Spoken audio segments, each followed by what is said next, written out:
બોલ પ્રમાણે મંદિરના દરવાજા બપોરે 12 વાગે બંધ કરી અને સાંજે 4 વાગે ખોલવામાં આવે છે અને કહેવામાં આવે છે કે દાદા અહીંયા સ્વયં 5:15 વાગે હાજરી આપે છે। તો જાણીએ હનુમાન દાદા વટીલા ધામમાં કઈ રીતે બિરાજમાન થયા અને કઈ રીતે ભક્તશ્રીને હનુમાન દાદા પ્રસન્ન થયા।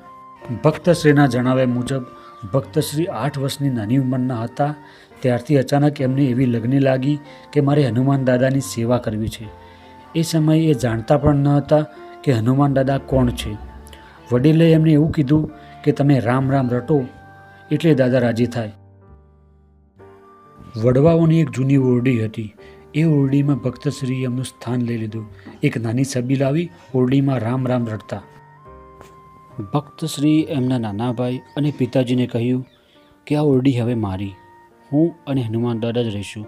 રાત્રે પણ તેઓ છબી પાસે સૂઈ જતા।